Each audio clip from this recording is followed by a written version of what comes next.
大家好，上期节目我们谈到了一位前美国联邦调查局专门针对中共进行反间谍调查的特工，观察到了中共在美国的间谍运作跟30年前几乎一模一样，很大程度上就是靠敲诈绑架中国人，而且他对中国人的控制也是一如既往啊。如果不是说变本加厉的话。但是中国人呢，似乎对此接受无虞，让他感到不可思议。为什么呢？为什么说中共政府的运气不好呢？他对于中国人和在美国的华人分别有什么样的建议吗？作为前 FBI 特工，他说自己和同事多年来曾经感到非常沮丧，那又是为什么呢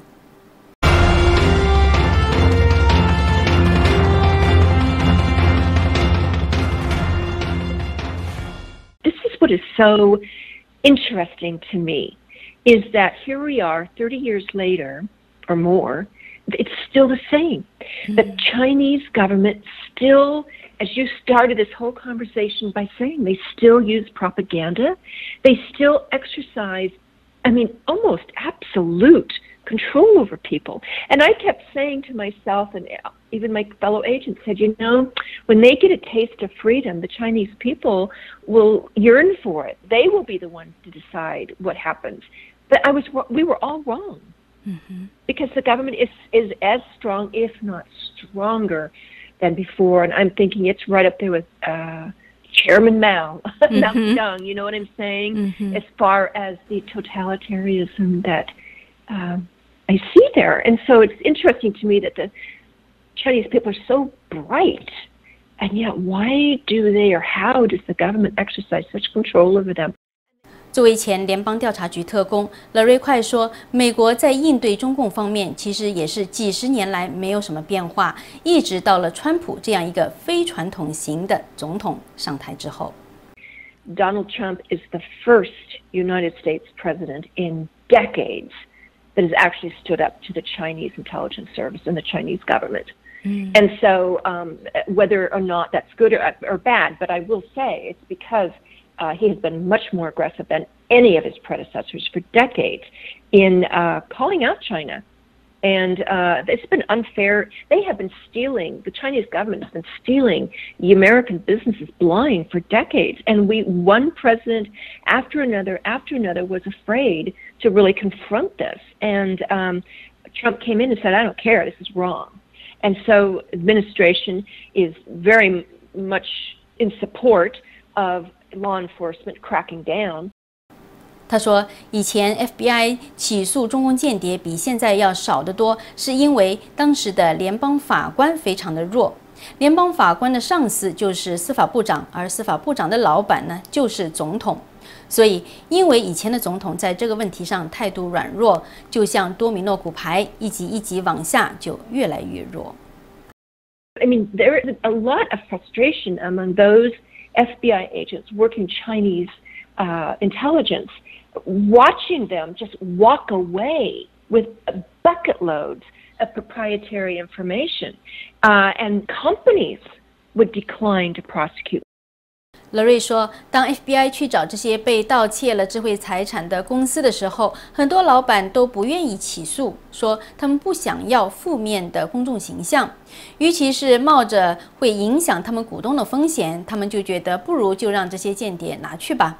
他们对 FBI 说：“谢谢你们告诉我们，我们会更严格的进行管理的。那这次就这么着吧，算了。”这让 FBI 探员感到非常的沮丧。A diplomatic level, it's like, back down, just back down. LaRae 说，当时的这一切呢，大家认为也是有恰当理由的。美国在打开跟中国的贸易，那是一个新的庞大的市场。或许美国人能够从自己被盗窃的地方重新把钱赚回来，等等。但是这样的故事后来就变得老调重弹、虚弱无力了。表现出来的呢，却是美国执法部门在允许中共为所欲为。Simply, law enforcement has been given the permission to go ahead and hit this full on. But again, I think also the Chinese government is emboldened. LaRae 说，虽然如此呢，大多数的 FBI 探员仍然是坚持继续做着他们的工作。Was the fact that we knew we had neutralized a cancer. 他们知道，因为自己的工作虽然没有能够起诉那些盗窃智慧财产的中共间谍，但是呢，可能也帮助阻止了一些美国人因为被盗窃而可能失业的情况。他们当然希望做坏事的人呢，能够是罪有应得。I tell you, at the end of the day, most of the income that agents receive it's psychic. It's knowing we did a good job. It's knowing we stopped something from getting even worse. So that sometimes is the only payment we got. 他说自己非常认同联邦调查局长 LaRae 在7月份的对华政策演讲。This is so true.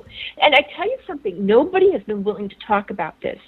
I don't want to be political, but Trump has given the FBI and other intelligence and law enforcement institutions the authority to go after China. I mean, this is so true.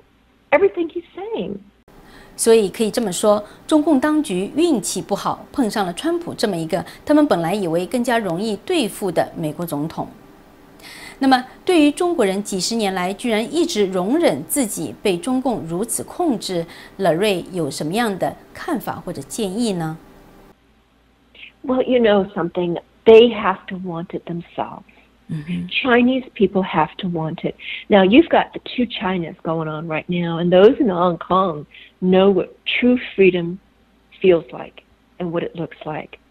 They will not go down quietly, but they are no match against the hundreds of thousands of troops that China will bring into Hong Kong to bring them to their knees.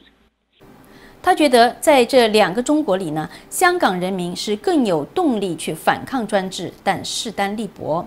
那另一方面，中国大陆人民那就要看他们知道了些什么，他们是不是有动力去改变现状。如果说他们没有动力去改变，如果他们觉得自己被政府照顾得不错了，即便被监视、被限制信息自由也没有什么关系的话，那就没有办法。他说，2年前呢，他去过中国旅游，自己是深有体会。As you know, I mean, my goodness, you don't Google things, you don't go on Facebook, you don't do anything. All of that is fed through Baidu or whatever, and it's all carefully monitored.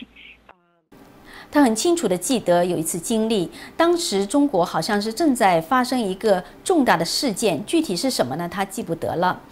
那为了感谢他们的当地的这个导游啊，一天早上呢，他们就邀请那位导游来到他们下榻的宾馆一起用餐。那是外国人居住的这个宾馆啊，里面呢可以看到 CNN， 可以读到《纽约时报》。当他们向宾馆人员提出要邀请这位导游进来的时候，一开始是遭到了强烈的拒绝。